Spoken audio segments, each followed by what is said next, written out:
Hello everyone. Good morning to all. I am Professor Rashmi Hirlekar and welcome to the session International Business. Outcome of this lecture. In this lecture, we will discuss about international business, what are international business standards and factors influencing growth in globalisation म्हणजे globalisation वाढवण्यासाठी कोणते कोणते factors influence करतात याविषयी इथे आपण चर्चा करणार आहोत.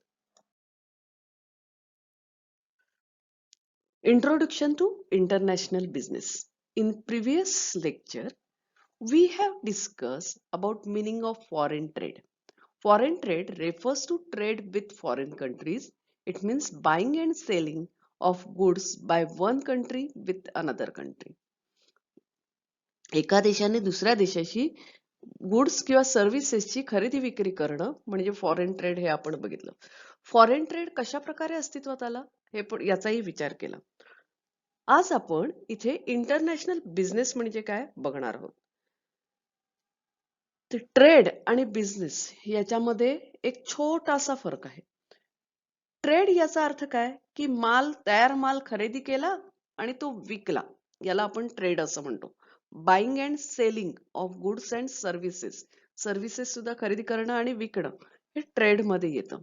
पण बिझनेस म्हटलं की फक्त buying and selling of goods and services येत नाही, तर इतर सर्व ऍक्टिव्हिटीज म्हणजे मॅन्युफॅक्चरिंग असेल, त्याच्यानंतर त्याला फायनान्स करणं, कॅपिटल वगैरे, मार्केटिंग, प्रोडक्शन, सर्व ऍक्टिव्हिटीज बिझनेस मध्ये येतात. International business comprises all commercial transactions, private and government, sales, investment, logistics, and transportation that take place between two or more region, country, and nation beyond their political boundaries. बघा इथे सांगितलेलं आहे international business म्हणजे काय. It comprises all commercial transactions, सर्व commercial transactions international business मध्ये येतात. आता बिझनेस हा कोणाचा, तो प्रायव्हेट बिझनेस असेल, गव्हर्नमेंटचा असेल, यामध्ये सेल्स येतात, इन्व्हेस्टमेंट येतात, लॉजिस्टिक्स येतात, ट्रान्सपोर्टेशन म्हणजे मार्केटिंग, ट्रान्सपोर्टेशन सगळ्याचा अंतर्भाव यामध्ये होतो. That take place between two or more region, दोन प्रदेशांमध्ये किंवा दोन पेक्षा अधिक प्रदेशांमध्ये, देशांमध्ये, countries and nation beyond their political boundaries, राजकीय बाउंड्रीच्या पलीकडे जे व्यापार होतात, it is called international business. Usually, private companies undertake such transactions for profit. Government undertake them for profit and political reasons. बघा, हा बिझनेस प्रायव्हेट सुद्धा करत असतात एंटरप्राइजेस किंवा बिझनेस गव्हर्नमेंट सुद्धा करत असतं. प्रायव्हेट एंटरप्राइजेसचा जो बिझनेस असतो, इट इज जनरली फॉर प्रॉफिटसाठी असतो. But government undertake them for profit and political reasons, profit मिळवण्यासाठी राजकीय हेतूने सुद्धा व्यापार होतात. It refers to all those business activities which involves cross border transactions of goods and services, resources between two or more nations. म्हणजे सर्व business activities यामध्ये येतात. Goods, services, resources between two or more nations. Transactions of economic resources include. आता economic रिसोर्सेसचे transactions, त्यामध्ये कसला कसला अंतर्भाव होतो. Capital, skill, people etcetera for international production of physical goods and services such as finance, banking, insurance, construction, etc. म्हणजे business मध्ये या सगळ्याचा अंतर्भाव होतो. A multinational enterprises is a company that has worldwide approach to market and production or one with operation in more than country. Multinational enterprise कोणाला म्हणतात. ही एक company असते ज्या कंपनीचा वर्ल्ड वाईड अप्रोच आहे, जगात सगळीकडे ती पोहोचते to market and production, marketing साठी, प्रोडक्शन साठी with one or more operations in more than one country. म्हणजे एकापेक्षा जास्त देशांमध्ये मार्केटिंग, प्रोडक्शन किंवा दोन्ही गोष्टी करते, त्याला मल्टीनॅशनल एंटरप्राइज असं म्हणतात. Multinational enterprise is often called as multinational corporations. यालाच MNCs असं म्हणतात. or ट्रान्सनॅशनल कंपनी असं सुद्धा म्हणतात. वेल नोन MNCs इन्क्लूड, आता MNC कोणत्या आहेत तर फास्ट फूड कंपन्या आहेत, जसं की मॅकडोनाल्ड असेल, and Yum brand vehicle manufacturing such as General Motors, Ford Motor Company, Toyota Consumer Electronic Companies like Samsung, म्हणजे टोयॅटो बघा, व्हेकल कंपन्या कोणत्या आहेत, general Motors, Ford Motors company आणि टोयोटा. कन्झ्युमर इलेक्ट्रॉनिक कंपनीज कोणत्या आहेत, सॅमसंग, LG, सोनी या MNC आहेत. एनर्जी कंपनी ज्या आहेत त्यात एक्झॉन मोबिल, शेल अँड BP यांचा अंतर्भाव होतो. Most of the largest corporation operate in multinational market. म्हणजे ह्या ज्या लार्जेस्ट कॉर्पोरेशन्स ज्या आहेत त्या मल्टीनॅशनल मार्केटमध्ये काम करतात.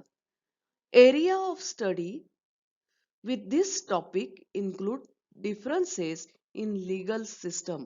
आता ज्या वेळेला आपण इंटरनॅशनल बिझनेसचा अभ्यास करतो त्यावेळेला कोणत्या कोणत्या गोष्टी याचा अंतर्भाव यामध्ये होतो, तर डिफरन्सेस इन लीगल सिस्टम, कारण वेगवेगळे देश त्यांची लीगल सिस्टम वेगळी, पॉलिटिकल सिस्टम वेगळी, इकॉनिक पॉलिसी वेगळी असते, लँग्वेज वेगळी असते, अकाउंटिंग स्टँडर्ड्स वेगळे असतात, लेबर स्टँडर्ड वेगळा असतो, स्टँडर्ड ऑफ लिव्हिंग वेगळा असतो, इन्व्हायरमेंट वेगळं असतं, लोकल कल्चर वेगळं असतं, कॉर्पोरेट कल्चर वेगळं असतं, foreign exchange market, tariff, import export regulations, trade agreements, climate, education and many more topics. या सगळ्याचा विचार इंटरनॅशनल बिझनेसमध्ये करावा लागतो. बघा, area of study within this topic international business, differences in legal system, political system, economic policy, language, accounting standards, labour standards, living standards, environmental standards, local culture, corporate culture, foreign exchange market, tariffs, export import regulation, trade agreement, climate, education आणि many more टॉपिक्सचा विचार करावा लागतो. Each of these factors require significant changes in how individual business unit operate from one country to next.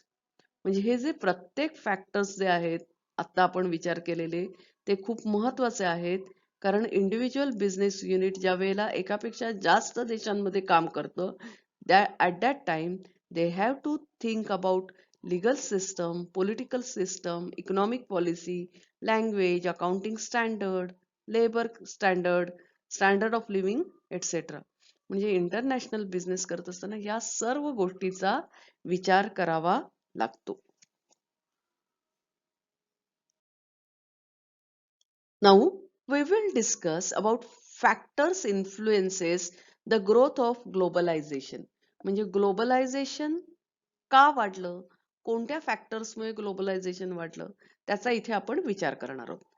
There has been growth in globalization in recent decade due to following 8 factors.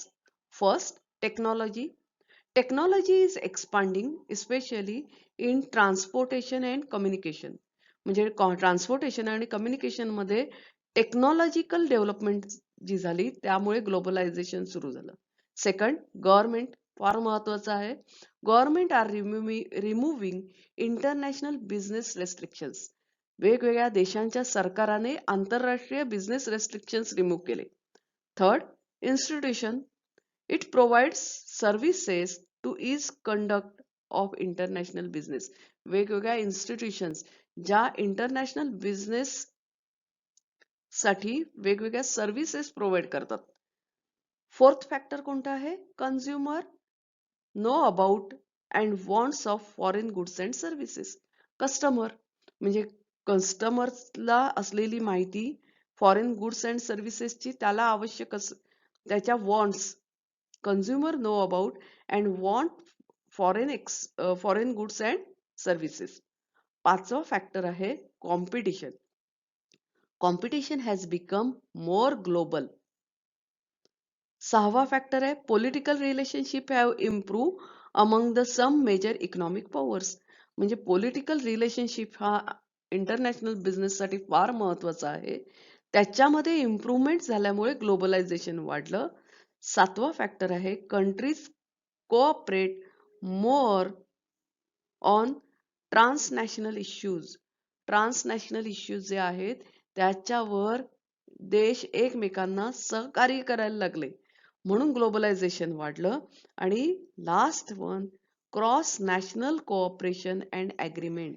वेगवेगळ्या देशांमध्ये cross national cooperation अस्तित्वात आलं किंवा वेगवेगळी agreements झाली आणि ही अशा प्रकारे technology, government, institution, consumer, competition, political relationship, countries cooperation, cross national cooperation आणि ॲग्रीमेंट यांच्यामुळे ग्लोबलायझेशन मध्ये वाढ झाली.